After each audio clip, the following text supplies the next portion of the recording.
Welcome to Gatecrashers, a podcast dedicated to kicking open the door to your next favorite thing. Our mission, our creed, and our code is this: to make all things more approachable and accessible to everyone. We want you to find a universe that you'll fall in love with. Today, I'm joined by Marissa Louise, colorist of the upcoming DC Pride story Confession with Nubia. You may know their work from Amethyst, Grumble, Godzilla in Hell, the unforgettable colors of Doom Patrol JLA special, and it's going to be so hard for me not to talk about this the entire time, but Black Manta. How are you? I am so well. Thank you so much for having me on. I'm so excited to finally have you on, because if you couldn't tell, I love that Doom Patrol special and Black Manta, so it's very exciting for me to get to talk to you. I was just looking at that special a couple of days ago. I was looking at some of the crazy things I did, and I was like, what? Why did I do this? Is everybody just going to think I'm crazy? That's fine, I guess. We did a big series on the Young Animal line, and we're doing it again. But like, some of those stories have some of the best like coloring ever. Like, it's so interesting how people approach their stories. I love the energy of all of it. Yeah, that stuff was really beautifully curated with a lot of really cutting edge colorists. Super cool. And so I don't know how much you know about me, and I don't want to scare you, but I am known as a pretty hard-hitting journalist. All right. I always come out of the gates hot. So I hope you're ready for my first question. Give me the toughest one you got. What's your favorite sandwich? Ooh. This is actually a tough one for me. Yeah. Cheese. I like everything that's well made. I'm actually very easy to please with food. I've just been introduced. I just moved to Philadelphia, so I'm learning the sandwich culture here. And there's a beautiful sandwich place called Middle Child that just makes delicious wild sandwiches. And then all day today, I've just been eating salmon on English muffins. So I'll take both ends. I didn't know you were. I didn't know that. I'm in Philly too. I mean, I just moved here. I'm right outside of Philly. Like, I'm in the Jersey side, but like 3 minutes. Oh, go Birds! Nice. Very cool. Well, that's super interesting. Middle Child is great. I'm trying to think of any other. Everyone swears by cheesesteaks, but do you like dim sum? I love dim sum. Dim Sum Garden. Yes, I live right by it. It's my favorite place in the world. So great. It's like, and the best thing is you can eat like 900 soup dumplings, and it's only like $30, and you don't even have to feel bad about it. Yeah, it's great. I love it. Well, I'm very excited that you're here. Now, let's get into it. Now, how does it feel being able to tell a queer story that may find itself in the hands of readers who typically wouldn't pick stories like this up? It's so exciting. It's been, as I'm sure many people have experienced, it has been a long road to get here. And like, there's times where there was progress, and then there was setbacks, and then there was progress again. And a lot of the time, our stories didn't get to be told by ourselves. And we didn't get to earn things from those stories. So there has been a big sea change at DC that I'm so thankful to be a part of, and I'll do anything to support my editorial team. They could ask the moon of me, and I would jump up and get it for them. It's as you know, I told you before, I'm a huge DC fan, but it is so nice to finally see these stories, and no longer having to call Harlequin and Poison Ivy best friends. Yeah, that was my favorite era, because it's like, really, that's how we're gonna go. But there has been huge amounts of work done by the editorial team, by the PR team. I know Clark is in silence on her thing, but there are people doing huge works to make these stories heard and seen. And it's just so nice to like live in that time where it's people who should be telling the stories are. Yeah. Now, for queer stories like these, are there any elements or themes that you want to see more of, being that they're just kind of becoming not like mainstream, but like we're seeing more of it? I mean, there's always that conundrum, right? Like, because right now there are so few stories, they have a lot of pressure to represent everything in so few stories. So I would say this is one of the few instances where more is actually more. And in general, I would just like to see more stories. I would like to see stories where, like, there's the pressure to not fail is off. That people can just be average, like those things that everybody wants. So I think I just want to see more. That makes sense, because it's still a very scary time. Yeah. Especially with everything that's happening. So having stories for people to feel comfort in and find kind of that oasis is so nice. Yeah. And we're allowed all the feelings, we're allowed anger, we're allowed to seek comfort. We can even seek boredom, like what an appealing thing to have is just a nice, boring story. But hopefully in a few years we can get something like that. Yeah. But everything is kind of like building to more. So it's so nice to be involved in that. Now, you're working on Confessions, which is a Nubia story, most likely. Yes, I don't know if it's announced what it truly is. I did 2 stories. So, yeah, Confessions is the Nubia story. Yes. Let me pull this up. I just had to cross-check that. Yeah. It's hard because like not everything is fully announced, so it's like I'm like, what is which? Okay. When you're working on the Nubia story, how did you approach the color palette for it? Like what colors were like a Nubia story? Okay, so this is exciting for the team. Megan wanted to do an interesting flashback story. Like flashbacks are always really fun for me because you get to sort of think about things in different ways. Like, what are the cliches of flashbacks and what are the other ways we can convey flashbacks? So this one, Megan just got a wild hair about drawing it 90s style, since the story takes place in the 90s. And was like, Marissa, can you give it 90s style coloring? And I was like, do my best. And so I did my best, and it looks pretty wild. And then it's capped on either end with present time. So it has some nice contemporary coloring on the caps there. The other thing that was really important is making sure we get those skin tones right. There is that's always a challenge in the 90s palettes because of the way Cmyk ink works. But it's a reason, not an excuse, right? I'm trying to think. As I told you, I'm not an artist, so I don't know all this. With Cmyk, that would be the 90, what they would print using color-wise, right? Yeah. And you can always ask me about this stuff. I love to talk about it. I love to talk about the technical things. I did maybe 2 years ago. There's a panel I did specifically about skin tones and why they print so oddly in Cmyk. So Cmyk is the printing process. Before we had what we now have, which is digital ink, and there's some really technical stuff about that. But it's the 4-color printing process, which uses the color cyan, magenta, yellow, and K stands for black. Key plate. And so when you're trying to mix up a brown or like an umber or any of those beautiful earth tones, they tend to get muddy because a brown pigment is a very specific thing. And the way you mix it out of Cmyk is you put all those colors together.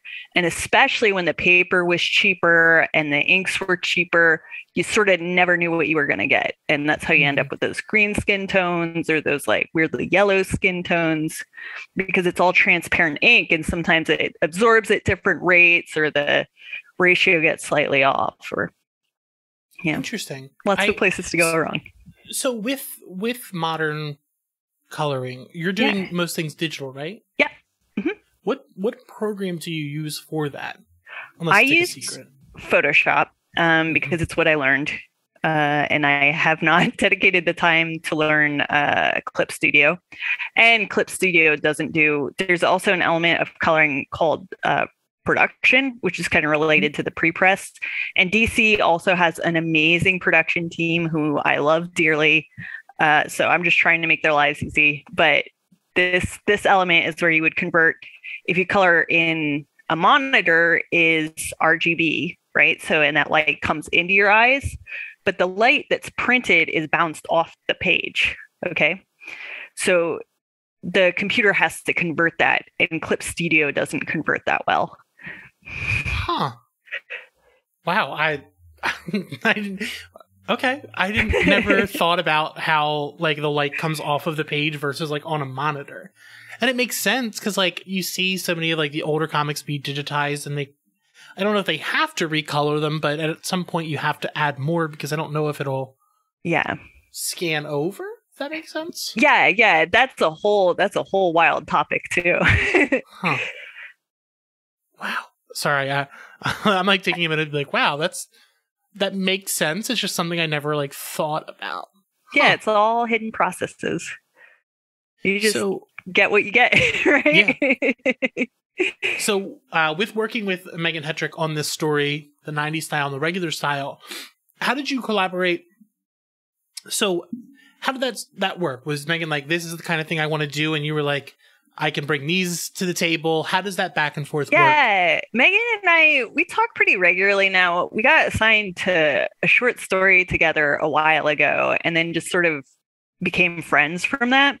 Mm-hmm. So we talk a lot on Discord, and Megan just sent me, she's like, hey, I have an idea. I was like, go for it. I'll figure it out when it comes to me. And so that's what happened. She went for it. I got it. And I was like, I did one version and we were like, this is close, but it doesn't quite work. So then I did a second version. We're like, this is it. And then we did it. And it's one of the things that makes it really easy. And I have a similar thing with Val Delandro, that we think about light very similarly. Mm. And so I find Megan and Val are very easy for me to color, and we're very copacetic. They both have painting backgrounds also, like I do. So we all sort of think of light that same way. Again, like, because I'm not an artist, I never think of light as a part of it, but it makes so much sense that it's a huge part of it. Because like, when you're coloring, you're the one doing like the shadowings and things like that on different aspects of the character. Wow, shit. I like to think of coloring as actually the stage lighting. So I do actually focus. I know a lot, not a lot, but I know a lot about stage lighting. I did a lot of that in high school. Yeah. Wow. Like I'm sitting over here like my mind is absolutely blown. That's exciting. It's so exciting to be able to talk to the artist, because it's not something I know a little bit about writing, but like, so being that art is kind of like a part of you, like it's you expressing it's you coming out. Do you think it's easier to work with people you're friends with? Like, you know their personalities a bit. Do you think that comes out in their art enough for you to like kind of see where they're headed? Man, that's a good question. I think the things that make it easiest for me to work with somebody, like if I had to rank them, number one, professionalism. Like, beyond anything else, professionalism is the thing that makes it easiest to work with them. The second thing is if we think about light similarly. So if they're thinking about like, the light is going to be cast in one direction, and they sort of set me up for success there. Whereas sometimes people will forget to consider the light and they think about the forms or the storytelling more. Ideally, you'd think about all of it, but that's a ton. And so sometimes people will have like, they'll set me up in a way where something is in shadow in the foreground and in shadow in the background. And then that's very challenging to get clear. And it's not, my brain's not great at that challenge. And then below that is like friendship, which is a wonderful bonus, but it's not at all mandatory. Good. So I do want to ask, are there any certain colors that you find yourself gravitating towards when you're working? Yes. I am notorious for blue. I know it makes things cold. I know it can make them kind of calm and spooky, but it's just a color I love. I think cyan prints gorgeously. I think the range of values you can get in a blue is really beautiful. I'm also very fussy about my blues, so I do tend to like use a lot of blues in my palettes. I wasn't going to say I was going to guess that one, but like as I'm reading Black Manta, which is going to be my next question, I see it a lot. Yeah. The way you colored Gentleman Ghost with the white, and it's kind of has the offset of blue and like his energy. So good.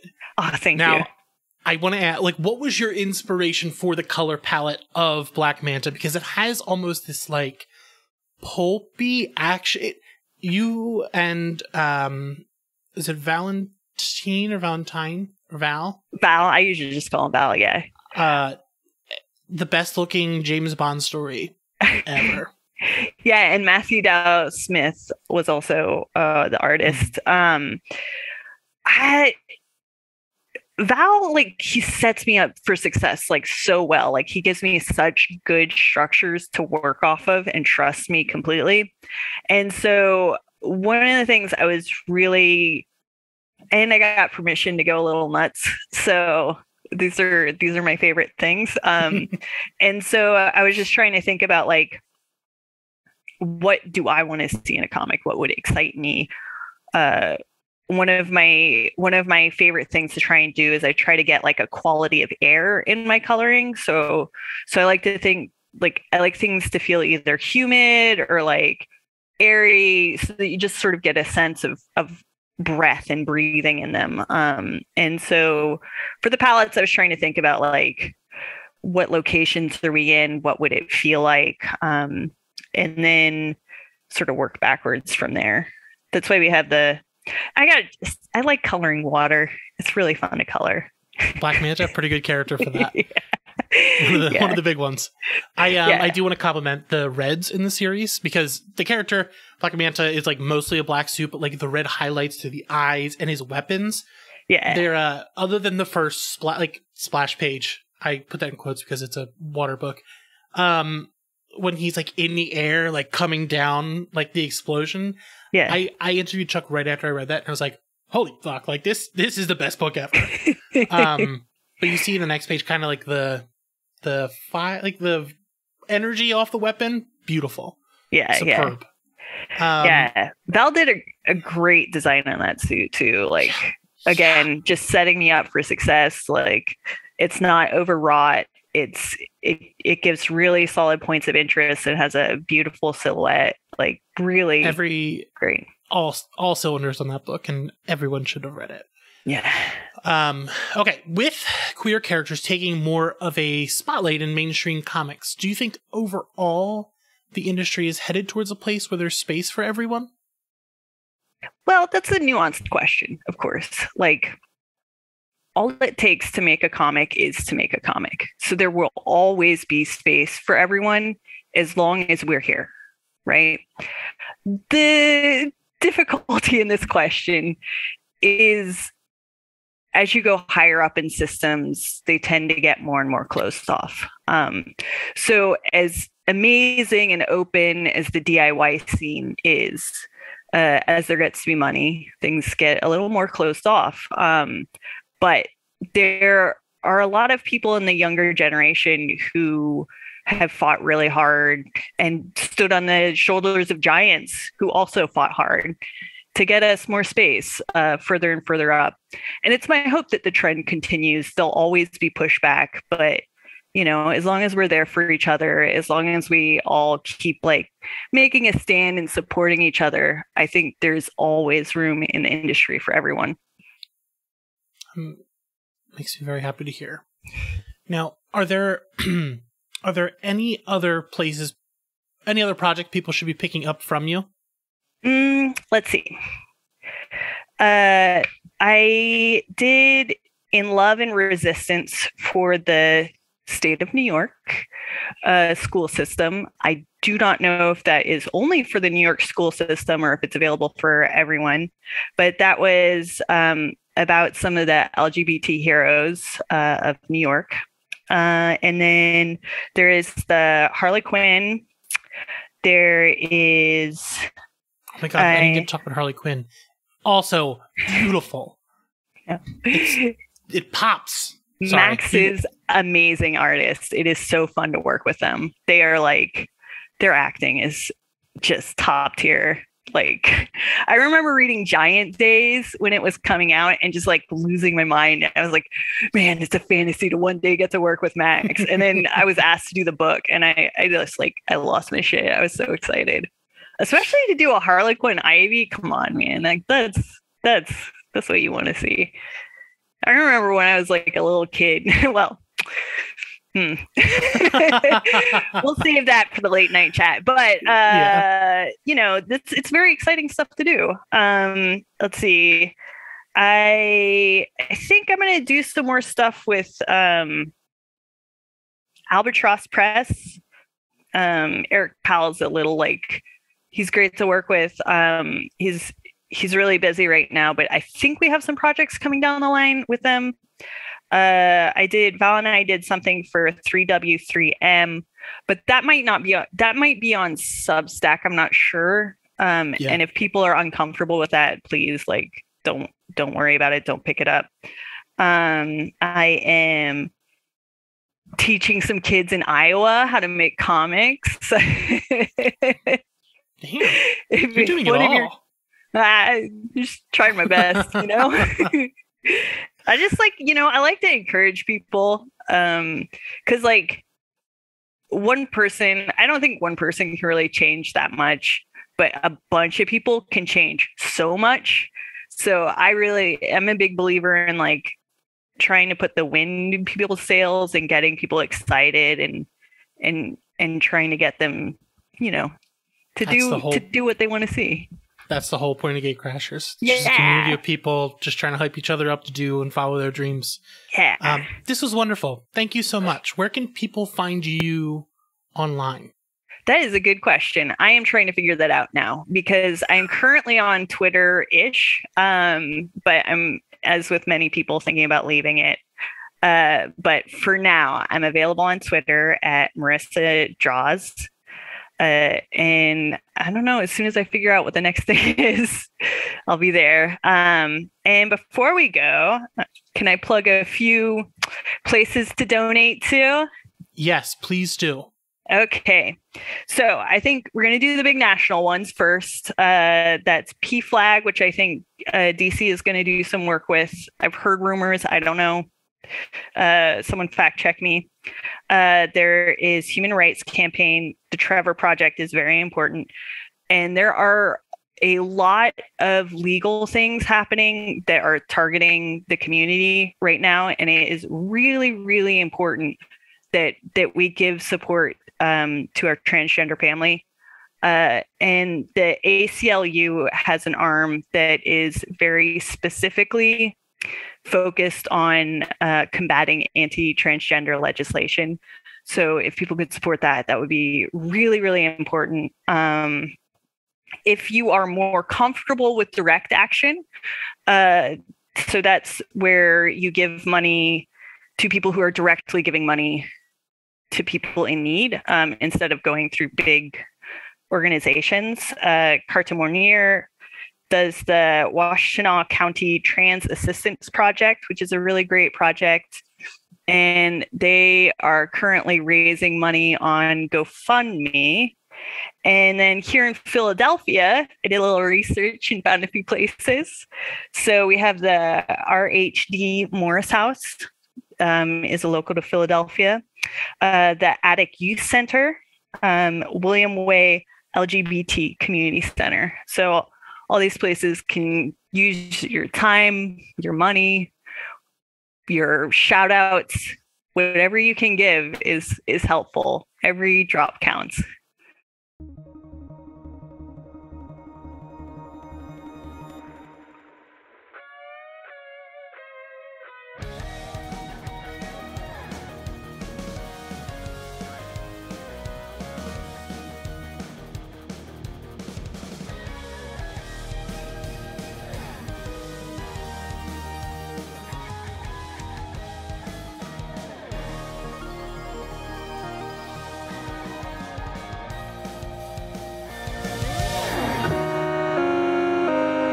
The